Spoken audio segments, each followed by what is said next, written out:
Welcome student to the next session of rotational motion. So in this session we will cover the moment of inertia of regular shapes and the basic fundamentals. तो चलिए आज की class फिर हम शुरू करते हैं। तो सबसे पहले मोमेंट ऑफ इनर्शिया होता क्या है? Rotational inertia. In other words we can say that inertia of mass we have studied in Newton's laws of motion. Whatever is the role of mass in linear motion, the same role moment of inertia plays in rotational motion. तो यहाँ पे मैंने लिखा है a body at rest cannot start rotating itself or a rotating body cannot stop rotating on its own. Hence a body has inertia of rotational motion. अब इस rotational inertia को measure कैसे किया जाता है? It is measured with the help of a physical quantity which is called moment of inertia. तो ये लिखा है the quantity measuring the inertia of rotational motion is known as moment of inertia. तो बहुत सिंपल वर्ड्स में हम ये कह सकते हैं कि moment of inertia plays the same role in rotational motion as the mass plays in as the mass plays in plays in what you call it linear motion.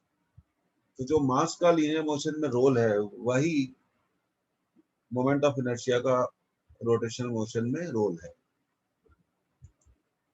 ये बहुत इंपॉर्टेंट पॉइंट है कि हम मोमेंट ऑफ इनर्शिया क्यों पढ़ते हैं। एक body खुद से अपने आप इटसेल्फ अपनी स्टेट ऑफ रोटेशन या स्टेट ऑफ रेस्ट को चेंज नहीं कर सकती है।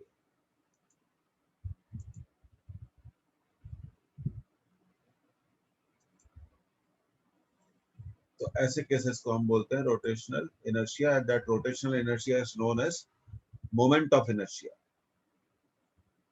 मोमेंट ऑफ इनर्शिया का अदर नेम याद रखिए, rotational inertia. Next, the moment of inertia of a particle with respect to an axis. ये बहुत इंपॉर्टेंट है कि हम किस एक्सिस के अबाउट मोमेंट ऑफ इनर्शिया निकाल रहे हैं। The moment of inertia of a particle with respect to an axis of rotation is equal to the product of its mass and square of its distance from the rotational axis. तो moment of inertia को decide करने वाला सबसे important factor है कि उस particle का rotational axis से डिस्टेंस क्या है। तो आई को हम लिखते हैं mr square. r is the perpendicular distance from axis of rotation.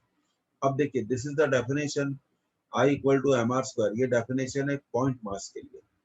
if there are so many point masses, जैसा आपको इस फिगर में दिखाई दे रहा है, there is one mass m1 at a distance r1 from axis of rotation. There is another mass m2 at a distance r2 from the axis of rotation. There is another mass m3 at a distance r3 from axis of rotation. So moment of inertia can be written as the sum of moment of inertia of all the particles. तो first particle का moment of inertia होगा m1 r1 square, second का होगा m2 r2 square, third का होगा m3 r3 square, fourth का होगा m4 r4 square, fifth का होगा लाइक दैट। तो sigma mr square is the notation for the moment of inertia. तो सिग्मा mr स्क्वायर से हम मोमेंट ऑफ इनर्शिया को क्या कर सकते हैं, कैलकुलेट कर सकते हैं।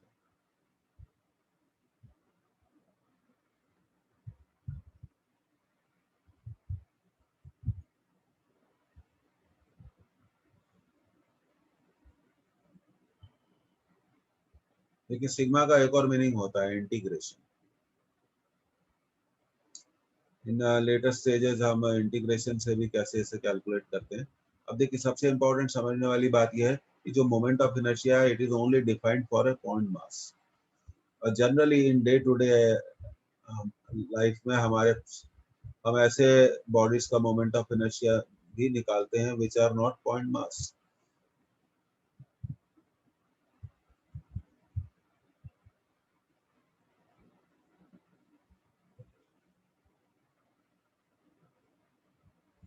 तो आगे बढ़ते हैं student, let's move up further. So I equal to sigma M R square. अब देखिए moment of inertia does not depend upon, याद रखिए, एंगुलर वेलोसिटी पे डिपेंड नहीं करता, एंगुलर एक्सेलरेशन पे डिपेंड नहीं करता, टॉर्क पे डिपेंड नहीं करता, एंगुलर मोमेंटम पे डिपेंड नहीं करता, तो वो सिर्फ मास डिस्ट्रीब्यूशन पे डिपेंड करता है। तो मास डिस्ट्रीब्यूशन क्या है? How the mass is distributed about the axis of rotation. तो एक मासेस की एक्सिस ऑफ रोटेशन से डिस्टेंस कितनी है? If they are very nearer to the axis of rotation, so r will be obviously small, moment of inertia will be small. If masses are away from the axis of rotation, their moment of inertia will be a large quantity obviously. तो यही मैंने लिखा है, as the distance of mass increases from the rotational axis, the moment of inertia increases. Unit बहुत clear है, kg पर metre square, dimension निकाल सकते हैं, l square m1 l square t to the power 0.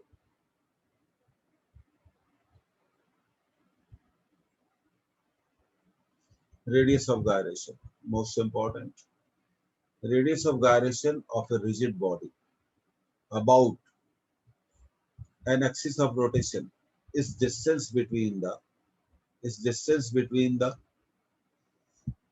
axis of rotation and the point at which the whole mass of the body can be supposed to be concentrated.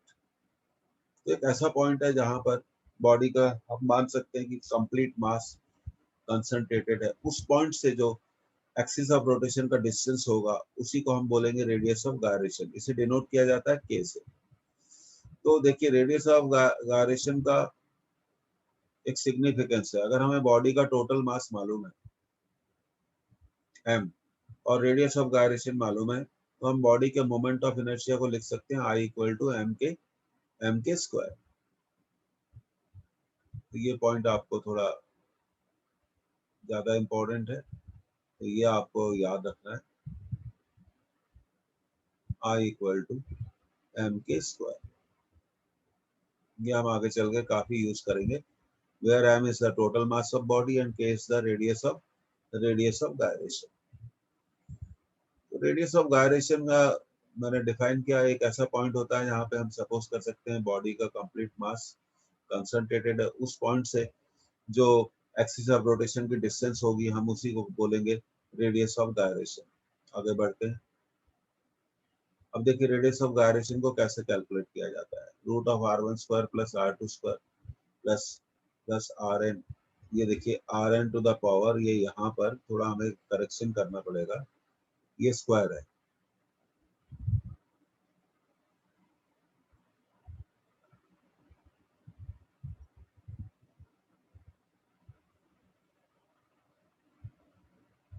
और यहाँ पे clearly लिखा है n is the total number of particles in the body and r1 r2 dash dash rn are their perpendicular distance from axis of rotation। तो ये एक important point है, तो ये हमें बिल्कुल नोट कर लेना चाहिए। इस फॉर्मूले से हम k को कैलकुलेट कर सकते हैं। later on some number of numericals we will use this formula, so this is very important।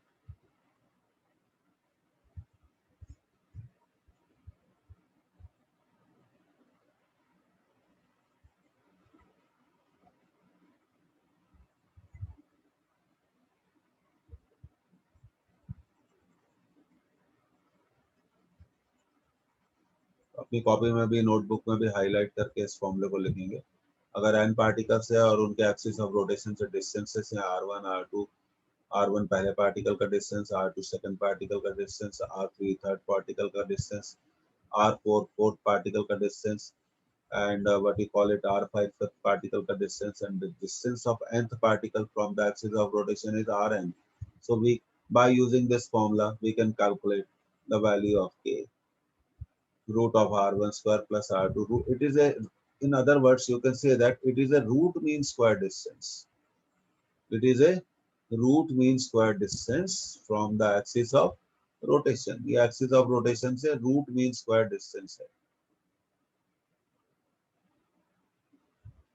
ये बहुत इंपॉर्टेंट पॉइंट है, आप इसे नोट कर लीजिए। अब देखिए दो बातें हमेशा याद रखिए, radius of gyration of rigid body depends on the following two factors, position of axis of rotation, ये पहला फैक्टर हो गया कि एक्सिस ऑफ रोटेशन की पोजीशन क्या है। दूसरा फैक्टर हो गया nature of distribution of mass, how the mass is distributed about the axis of rotation, means कि मास मैंने जैसे बताया, mass distribution when it is close to the axis of rotation, moment of inertia will be high, and moment of inertia will be high, then k will be small because it is a root mean square distance. दो बातें याद रखनी है, इसे note कर लीजिए। दो factor पर डिपेंड करता है, पोजीशन, एक्सिस ऑफ रोटेशन की पोजीशन क्या है, and how the mass is distributed about the axis of rotation. अब देखिए कुछ इंपॉर्टेंट केसेस हैं, यहाँ हमने लिया है सेंट्रल एक्सिस। सेंट्रल एक्सिस का मतलब है, point number 1, passes through the center, passes through the center. Point number 2,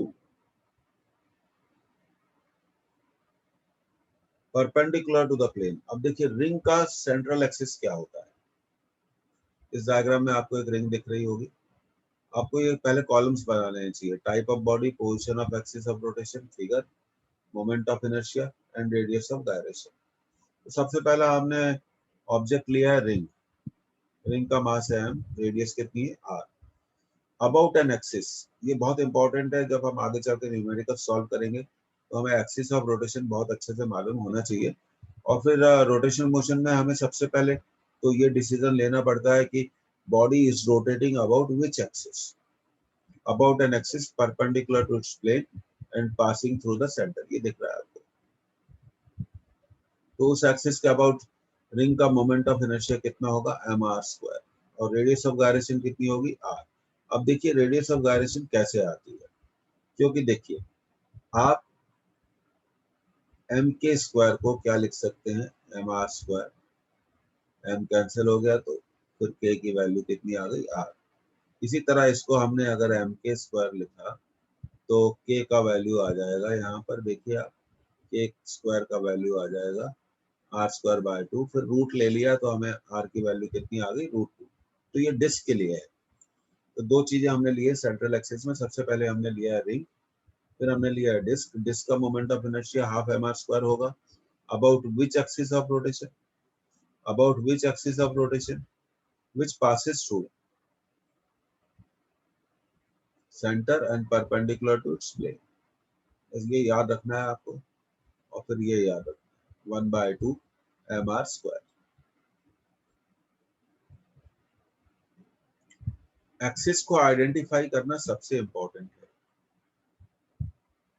different axis के अबाउट बॉडीज का मोमेंट ऑफ इनर्शिया डेफिनेटली क्या होगा, डिफरेंट होगा।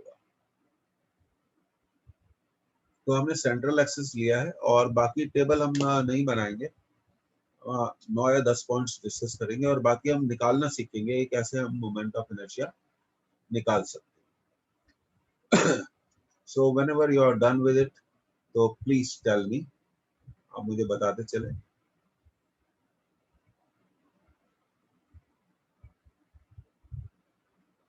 और आपको अब इम्पोर्टेंस तो पता चल गई होगी कि क्लास कॉपी अगर आप मेंटेन करेंगे और उसको 5 बार 6 बार रिवाइज करेंगे तो आपका टेस्ट भी अच्छा होगा, पेपर भी अच्छा होगा।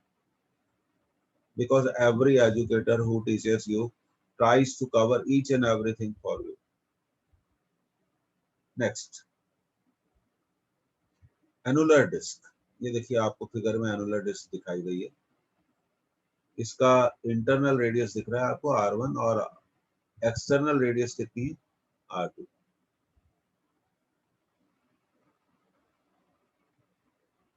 तो इसका मोमेंट ऑफ इनर्शिया क्या होगा, about an axis passing through the centre and perpendicular to plane of disc. तो ये होगा m/2 r1 square plus r2 square. और के निकालना कोई इश्यू नहीं है, जैसे मैंने आपको बताया कि आप मोमेंट ऑफ इनर्शिया को हमेशा किसके इक्वेट कर सकते हैं, हमेशा किसके इक्वेट कर सकते हैं, एम के स्क्वायर को, और फिर के आ जाएगा m/2 root of m/2 into r1 square plus r2 square. फिर चौथा पॉइंट हमने लिया solid sphere, about its diameter. अगर स्फीयर डायमीटर के अबाउट रोटेट करे तो उसका मोमेंट ऑफ इनर्शिया होगा 2/5 mr²। ये बहुत इंपॉर्टेंट है और ये हमें हर हालत में क्या करना है, याद रखना है, ये भी याद रखना है।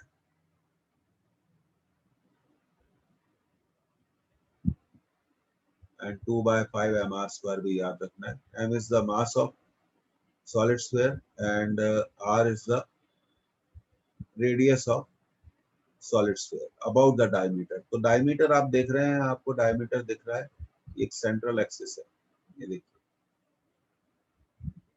Passing through the centre. तो सबसे इंपॉर्टेंट है कि एक्सिस ऑफ रोटेशन आपको मालूम होना चाहिए, तभी हम मोमेंट ऑफ इनर्शिया को अच्छे से लिख सकते हैं। तो सॉलिड स्फीयर हो गया और एनुलर डिस्क हो गई, और पहला पॉइंट था रिंग, सर्कुलर रिंग, दूसरा पॉइंट था circular disc.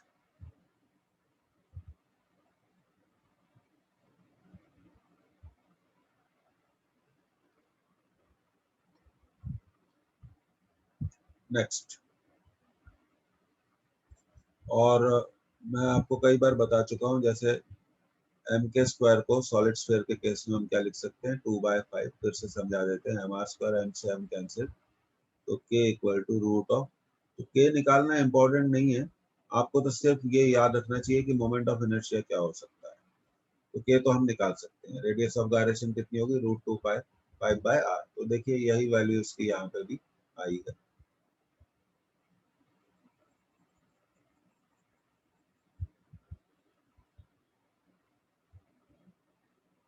Next, thin hollow sphere, thin hollow sphere about its diametric axis 2/3 mr², 2/3 mr²। m is the mass of hollow sphere and r is the radius of hollow sphere। thin rod, thin rod है, उसकी thickness negligible है, about an axis passing through the center, ये देखिए centre से पास हो रहा है, दिख रहा होगा आपको, and perpendicular to its length। काफी न्यूमेरिकल्स में हम इसको यूज करते हैं, ml²/12। what is m, mass of thin rod, l length of thin rod, so the moment of inertia is ml²/12। और जहां तक सवाल है कि रेडियस ऑफ गायरेशन निकालना है, तो वो तो बहुत आसान है, m के स्क्वायर को आप इक्वेट कर दो ml²/12 पे, ठीक है, m से m कैंसिल, तो k की वैल्यू आ जाएगी √l/√12। ओ सॉरी, √l नहीं आएगा, यहाँ पे l आएगा।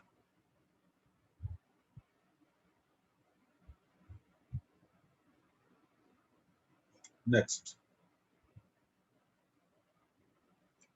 ये सारे सेंट्रल एक्सिस के अबाउट मोमेंट ऑफ इनर्शिया आपको याद रखनी है, अगर आपको पूरे न्यूमेरिकल सॉल्व करने हैं तो ये जरूरी है। अब थिन हॉलो सिलेंडर, तो देखिए थिन हॉलो सिलेंडर का एक्सिस ऑफ रोटेशन क्या है, अबाउट इट्स ज्योमेट्रिकल एक्सिस। तो ये आपको फिगर में दिख रहा होगा, ज्योमेट्रिकल एक्सिस दिख रहा है। ये ज्योमेट्रिकल एक्सिस क्या है, this is called geometrical axis passing through centre. तो मोमेंट ऑफ इनर्शिया क्या होगा, mr²। और फिर आते हैं सॉलिड सिलेंडर पे, about its geometrical axis which is parallel to its length. ये देखिए, ये रहा आपका एक्सिस, तो मोमेंट ऑफ इनर्शिया क्या होगा, mr²/12।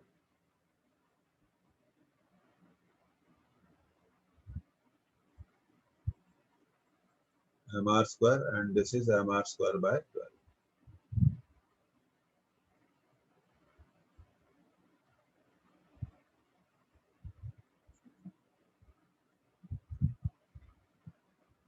mr²/2 not 12। तो एक्सिस आपको बहुत अच्छे से मालूम होना चाहिए कि किस एक्सिस के अबाउट ये मोमेंट ऑफ इनर्शिया है। आगे चल के हम आपको बहुत सारी चीजें बताएंगे, तो ये आपको 8 पॉइंट्स याद रखने चाहिए।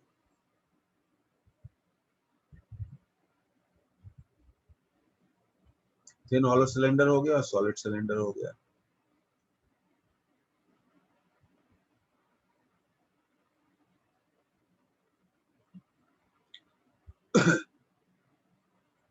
तो रेडियस ऑफ गायरेशन निकालना बहुत आसान है। मोमेंट ऑफ इनर्शिया को आप एम के स्क्वायर के इक्वेट कर दीजिए, फिर के निकाल लीजिए, तो आसानी से निकाल सकते हैं। और फिर आगे बढ़ते हैं। ये अब 8 पॉइंट हो गए हमारे। 9th point, rectangular plate. अब देखिए आपको ये जो प्लेट दिख रही है, इस प्लेट की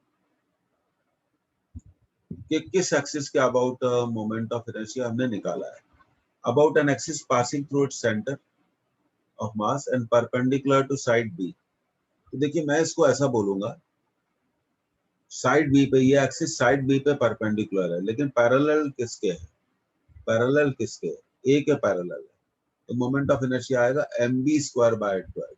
और यहाँ जो एक्सिस है बी के पैरेलल है, ए पर परपेंडिकुलर है, तो मोमेंट ऑफ इनर्शिया आएगा M A square by 12। Most important.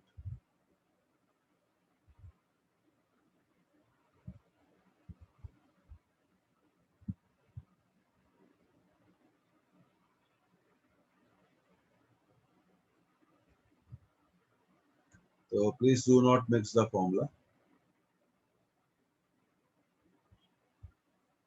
और एक्सिस ऑफ रोटेशन हमें बिल्कुल अच्छे से मालूम होना चाहिए।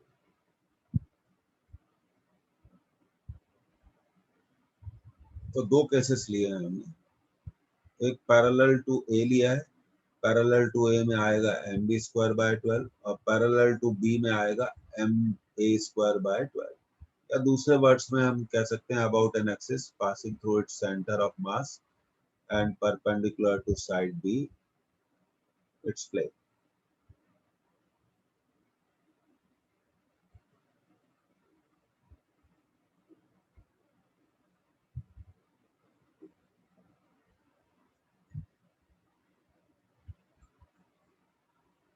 तो परपेंडिकुलर टू साइड ए है, तो मोमेंट ऑफ इनर्शिया आएगा एम ए स्क्वायर बाय 12।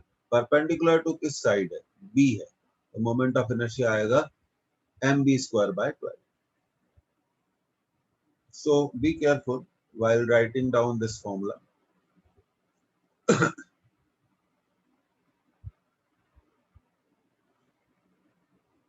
और डायग्राम बिल्कुल क्लैरिटी से बनना चाहिए, अच्छे से बनना चाहिए। अब ऐसा भी हो सकता है, अगर ये स्क्वायर साइड की जगह, ये रेक्टेंगुलर प्लेट की जगह स्क्वायर प्लेट हो, तो स्क्वायर प्लेट में कैसे करेंगे?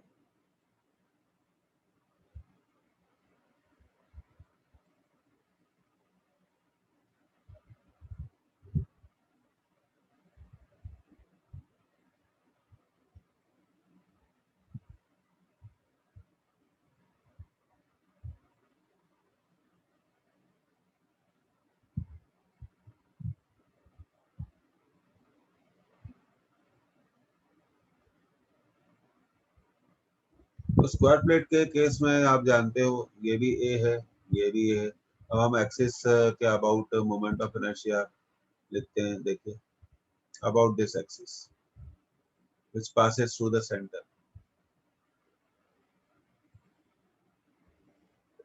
Sorry. So moment of inertia will be ma square by 12. Sorry. Now we take this axis.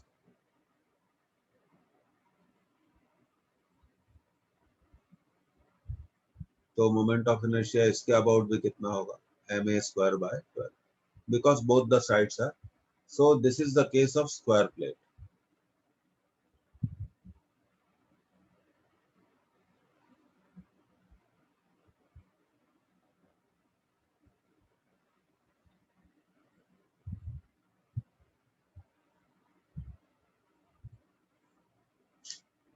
Be careful.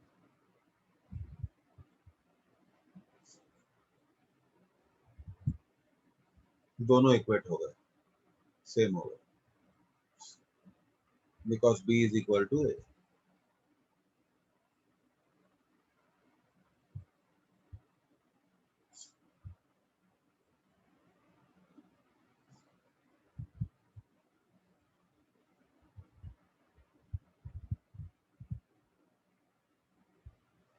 अब देखिए सबसे इंपॉर्टेंट थ्योरम, अब पूरा स्टेटमेंट इसका नोट करिए, फिर अगली स्लाइड में हम इसे समझेंगे। स्टेटमेंट क्या है? It states that moment of inertia of a plane lamina. देखिए प्लेन लैमिना कौन कौन से हो सकते हैं? सर्कुलर डिस्क हो सकता है, रेक्टेंगुलर प्लेट हो सकता है, और स्क्वायर प्लेट हो सकता है। प्लेन लैमिना, रिंग हो सकती है, रिंग को भी हम प्लेन लैमिना मानते हैं। इसलिए कहा गया it states that the moment of inertia of a plane lamina about an axis perpendicular to its plane. देखिए सबसे इंपॉर्टेंट बात तो यहाँ पर आ गई है, किस एक्सिस के अबाउट बात कर रहे हैं? About an axis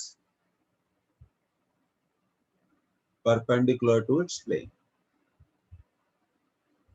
is equal to the, पहले स्टेटमेंट लिख लीजिए, अगली स्लाइड में समझेंगे। Is equal to the sum of its moments of inertia, थोड़ी लैंग्वेज टिपिकल है, is equal to the sum of its moments of inertia about two mutually perpendicular axes concurrent with the perpendicular axis। तो concurrent with perpendicular axis का meaning है कि वो दो जो mutually perpendicular axis हैं वो भी कहां से पास होते हैं? उसी पॉइंट से पास होते हैं जहां से वो परपेंडिकुलर एक्सिस पास होता है, lying in the plane of the body। अब ये स्टेटमेंट भी बहुत इंपॉर्टेंट है, lying in the plane of the body। तो अगली स्लाइड्स में इसके तीन पॉसिबल केसेस होते हैं, तो वन बाय वन हम वो तीनों पॉसिबिलिटीज को पढ़ेंगे और एक बहुत इंपॉर्टेंट एप्लीकेशन पे हम अब काम करेंगे।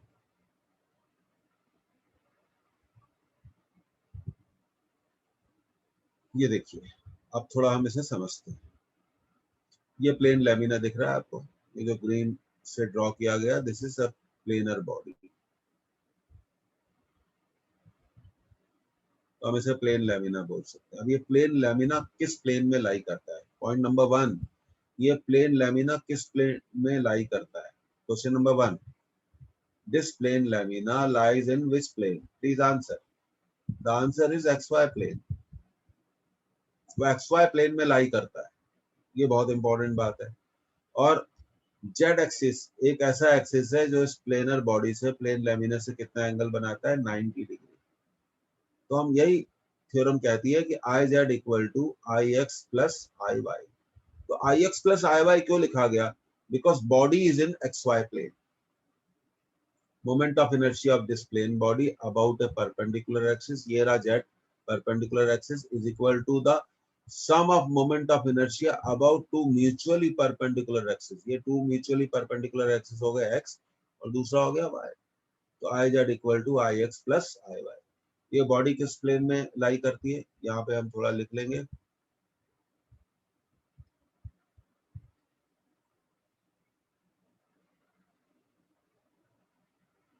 body lies in xy plane and z axis is the perpendicular axis।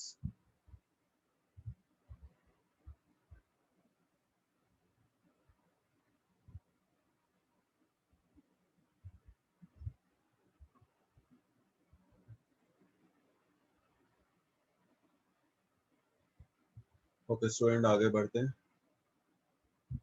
अब आप देखिए ये बॉडी कौन से प्लेन में लाई करती है? It lies in Y Z plane. तो यहाँ लिखना चाहिए body lies in Y Z plane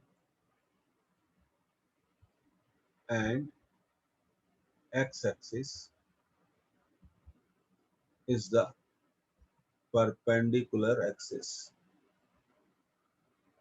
तो थ्योरम यही बोलती है एक बॉडी का एक परपेंडिकुलर एक्सिस के about moment of inertia I X equal to sum of moment of inertia of two mutually perpendicular axis. तो बॉडी अगर वाई जेड प्लेन में लाई करेगी तो ये समझ लेना चाहिए I Y plus I Z equal to I X. अगर बॉडी एक्स वाई प्लेन में लाई करेगी, ये देखिए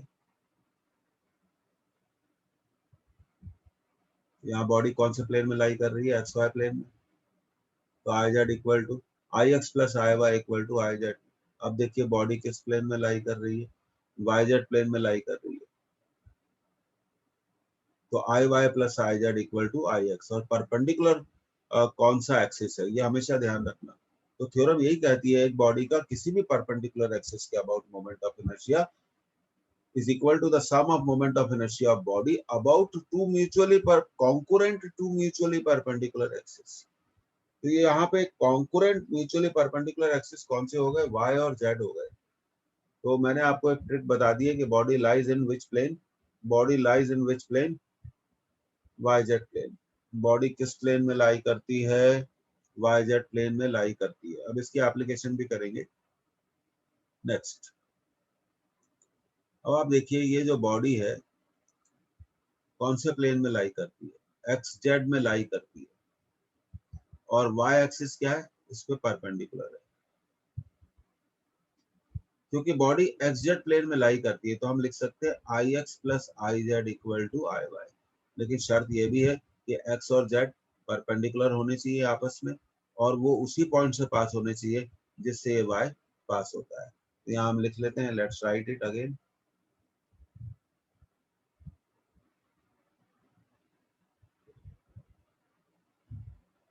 body lies in xz plane and y-axis is perpendicular axis।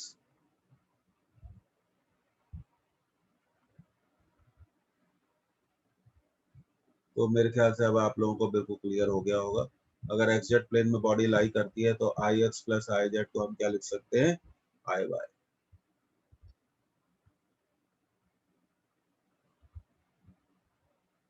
तो ये तीन तरह के केसेस होते हैं, वो आपने नोट कर लिए। अब हम आगे बढ़ते हैं और इस थ्योरम को अप्लाई कैसे किया जाएगा ये सीखते हैं। ये देखिए सबसे पहली application, moment of inertia of ring about the diameter.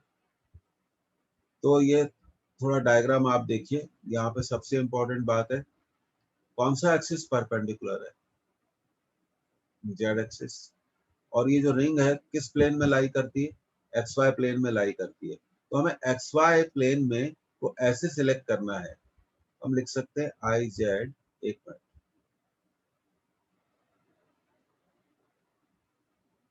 I Z ध्यान दीजिएगा equal to I x plus I Y. Wait a minute,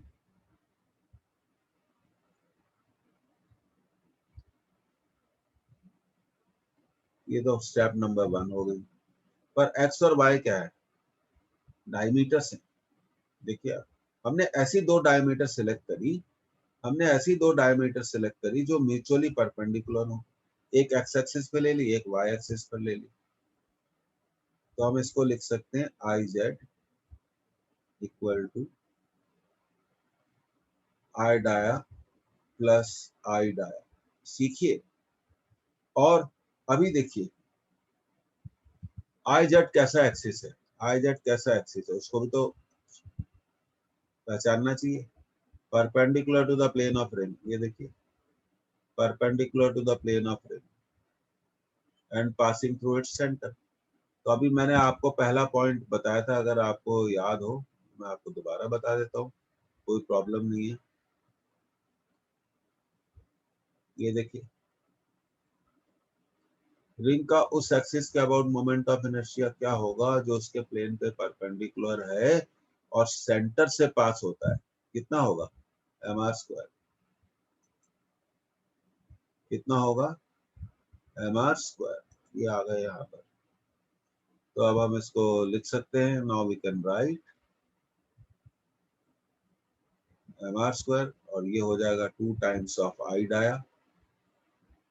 therefore I diameter equal to, सीखना पड़ेगा नहीं तो क्वेश्चंस एग्जाम में बनेंगे नहीं। I diameter is M R square by 2। Do you understand it, क्या आपको समझ में आया।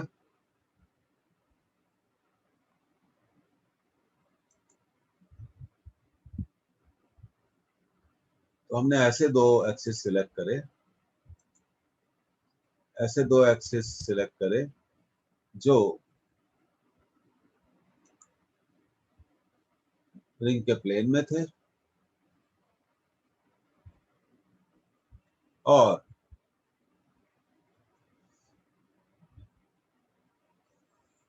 म्यूचुअली परपेंडिकुलर थे। हमने ऐसी दो डायमीटर सिलेक्ट करी जो रिंग के प्लेन में थी और जो म्यूचुअली परपेंडिकुलर थी। अब देखिए, अगर आपको इसको फिर से अगर इसको वर्कआउट करना है, I can do it in another way. Just see this, ये देखिए हमने रिंग सिलेक्ट कर ली, फिर हमने रिंग की दो डायमीटर सिलेक्ट कर ली, एक एक्स एक्सिस पे थी और दूसरी वाई एक्सिस पे थी।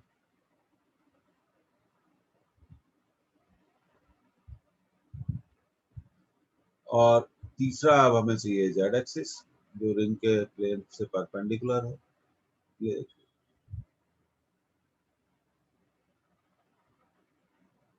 तो अब हम क्या लिख सकते हैं, I x plus I Y equal to I z, two I diameter is I z. तो ये जो फिगर मैंने आपके लिए बनाया था, ये फिगर क्या है, बहुत इंपॉर्टेंट है, इसको आप याद रखिए। तो आई डायमीटर हमने सीख लिया, अब हमें याद रखना चाहिए, या तो हम निकालना सीख लें diameter, about diameter the moment of inertia of ring is mr square by 2। तो उसका जो सेंट्रल एक्सिस का मोमेंट ऑफ इनर्शिया था उसका वो आधा हो गया। Next, moment of inertia of disc about the diameter. तो यहाँ पे फिर हमने दो डायमीटर सिलेक्ट करी, एक एक्स एक्सिस पर एक वाई एक्सिस पे, और ये रहा हमारा जेड एक्सिस। ध्यान दीजिए, अब ये हमारी डिस्क किस प्लेन में लाई करती है, एक्स और वाई में। तो हम लिख सकते, और जेड परपेंडिकुलर एक्सिस है, तो हम लिख सकते हैं I Z equal to I x plus I Y, पर एक्स और वाई डायमीटर है।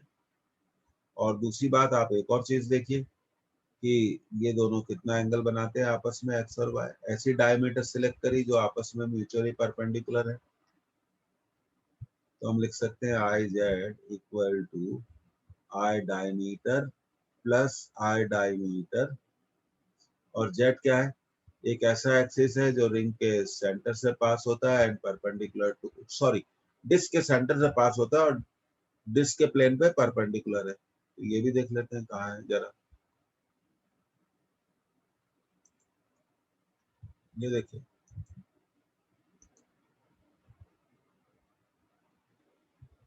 कितना है, M R square by 2।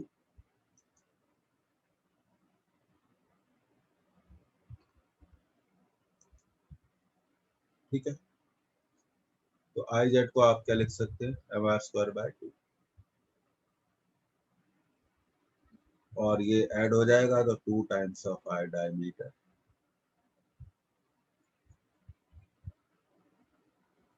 So I diameter will be M R square by 4, M R square by 4। ये आपको सीखना पड़ेगा कि थ्योरम को हम अप्लाई कैसे करते हैं। तो सेंट्रल एक्सिस के अबाउट जो मोमेंट ऑफ इनर्शिया है, तो यहाँ दोनों केसेस में डायमीटर के अबाउट जो मोमेंट ऑफ इनर्शिया है वो सेंट्रल एक्सिस के मोमेंट ऑफ इनर्शिया का आधा है। ये बात हमें हमेशा याद रखनी चाहिए। हाँ,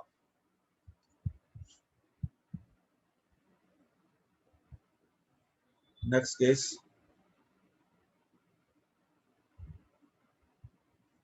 moment of inertia of a rectangular lamina about an axis which passes through its center and perpendicular to its plane। ठीक है स्टूडेंट, अब ये तो बहुत बढ़िया क्वेश्चन है, तो अब हमें इसे करना पड़ेगा। अब आप देखिए हम करते हैं इसको। तो सबसे पहली चीज, परपेंडिकुलर एक्सिस कौन सा हो गया, ये हो गया जेड। अब हमें ऐसे दो एक्सिस सिलेक्ट करने हैं, ऐसे दो एक्सिस सिलेक्ट करने हैं जो इस लेमिना के प्लेन में हो और म्यूचुअली परपेंडिकुलर हो। तो चलिए करते हैं। एक तो ये कर लेते हैं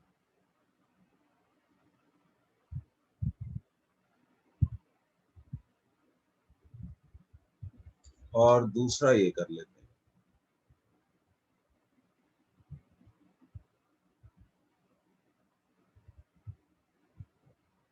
y x, अब हम कह सकते हैं कि हमारा लेमिना एक्स वाई प्लेन में है और उसका परपेंडिकुलर एक्सिस क्या है, जेड एक्सिस है। अब देखिए आप, तो I z can be written as point number 1 I x plus I y. Okay, अब about x axis, x x ये एक्सिस कैसा है, ये देखिए, ये जो एक्सिस है ये बी पे परपेंडिकुलर है, एक्स एक्सिस बी पे परपेंडिकुलर है, तो एक्स एक्सिस का मोमेंट ऑफ इनर्शिया हो जाएगा एम बी स्क्वायर बाय 12। अब वाई एक्सिस किस पे परपेंडिकुलर है, ये थोड़ा चेक कर लेते हैं, ये ए पर परपेंडिकुलर है, तो उसका मोमेंट ऑफ इनर्शिया हो जाएगा एम ए स्क्वायर बाय 12।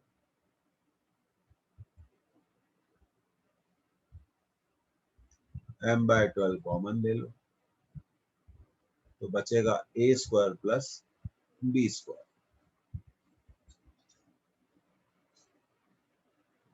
तो मुझे लगता है स्टूडेंट कि इसको तो थोड़ा भाई याद रखना पड़ेगा, ये थोड़ा मामला इम्पोर्टेंट है।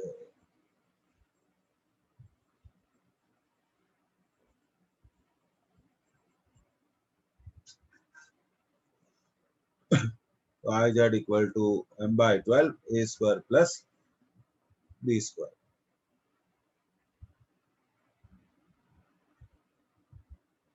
अच्छा डायग्राम बना लीजिए, इसे नोट कर लीजिए। तो एक बार आपको एप्लीकेशन समझ में आ गई थ्योरम की कि कैसे थ्योरम को अप्लाई किया जाता है, तो फिर चीजें बहुत आसान हो जाएगी।